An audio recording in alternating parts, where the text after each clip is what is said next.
In this module, we will discuss grouped frequency distributions. Since we already know there are three types depending upon the nature of variables: categorical frequency distribution, ungrouped frequency distribution. In this module, we are going to discuss grouped frequency distribution. Grouped frequency distributions are constructed for a larger data sets. There are a few terminologies which are used here. The very first thing is class limits. Class limits are the ranges of values that to be included in each class. It comprises of lower class limit and upper class limit. Like in this example, where we have two classes. We have class 1 and we have a class 2. For the first class, 6 is the lower class limit and 10 is the upper class limit. And similarly, for the second class, 11 is the lower class limit of the second class and 15 is the lower class limit of the second class. Then the second concept that we need to understand is the class width. It is the difference of the lower class limit of one class from the lower class limit of the next class, and it's usually denoted by age. In the previous classes, we can note down that age is the difference of two lower class limits or two successive upper class limits.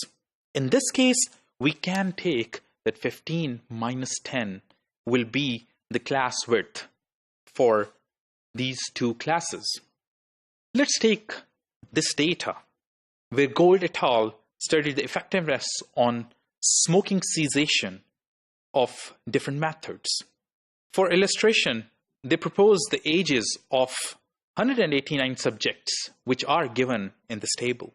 The very first step to construct the frequency distribution for such a large data, where we have a whole bunch of values, the very first step is to construct an ordered array, then obtain maximum and minimum value. The third step is to obtain the range, where range is the difference of maximum observation and minimum observation. Step 4 talks about the calculation of number of classes by Sturge's formula, that is k equal to 1 plus 3.3 log n. And step 5, when we calculate the class width, where class width is the ratio of the range and number of classes. Over here, I want to make sure to discuss that all these values obtained by these formulas are approximate. We always have the liberty to deviate from these values. The very first step is to construct an ordered array of the ages of 189 respondents, where the minimum value is 30 and the largest value is 82. If 37 is repeating twice, it is ordered accordingly, and so on for the other values. In the step 2, we define the minimum value. The minimum value in this data is 30, which is denoted by x0, and the maximum value is denoted by xn. Step 3, we calculate the range.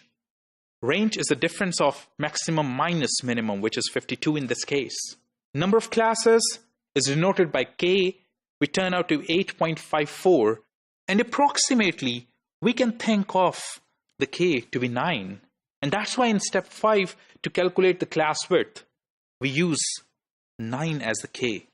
And it turned out to be 5.78, which can be taken as 6 class width. We also have step 6 there, when we construct tally marks. And then in step 7, we note down the class frequencies by counting the tally marks. In our data, we already know that k is 9 and h is 6. Minimum value is 30 and the maximum value is 82. Using all this information, we construct a frequency distribution where the very first class is always going to be the smallest value or any value that is below it. And in our data, The smallest value is 30, so we will start with 30.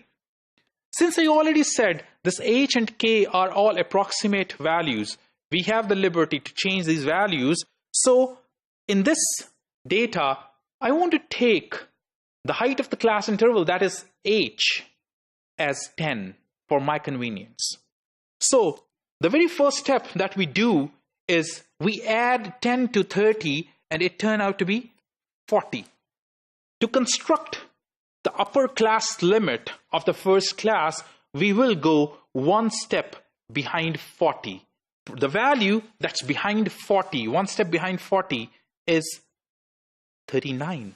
This is our first class. And same way, we keep adding 10, 10, 10, 10, and so on the either side, or we can take any previous value and construct our all classes. The second step is that we look at our ordered array. Since we already know this is our data, the first value is 30, 34, 35, and we know that from 30 to 39, we'll just count the values. 1, 2, 3, 4, 5, 6, 7, 8, 9, 10, 11. So there are 11 values which are from 30 to 39. In our frequency distribution, we will mark 11 tallies, where each set talks about 5 values. Our frequency is 11. And in the same way, we construct the tallies for each and every class and note down their frequencies, where the last total is sum f, which is also equals to the number of values in our sample. One thing we want to consider over here, that when we have the quantitative data, each and every value has its own identity. But once we convert our quantitative variable into the categories, like in classes, individual values loses their identity. Like in first class that goes from 30 to 39, we will only say that from 30 to 39 there are 11 values. But we are not sure exactly until or unless we will look at the raw data, that there could be a possible value that's 34. There could be value that's 37 or 38. And the same way for the rest of the classes. When we are constructing the frequency distribution, we need to consider a few things. That to find the upper class limit for each class, we subtract 1 unit from the last decimal place of lower class limit of the next class. If the lower class limit of the next class is 12.5, then the upper class limit of the previous class will be 1 unit behind, that is 12.4. If the lower class limit of the next class is 12.55, then the upper class limit of the previous class is 12.45, which is 1 unit behind it. There are a few guidelines that when we are constructing the grouped frequency distributions, ideally there should be between 5 to 20 classes. The classes must be mutually exclusive. There should not be overlapping among the classes, such that a single value should be considered exclusively into each class. This helps us to make placing of observation unambiguous. The classes must be continuous. There should not be huge gaps. The classes should accommodate all the data, and the classes must be equal in the width. Frequency tables can further be extended to different forms like relative frequency distributions, cumulative frequency distributions, cumulative relative frequency distributions, and we can also construct percentage frequency distributions out of it.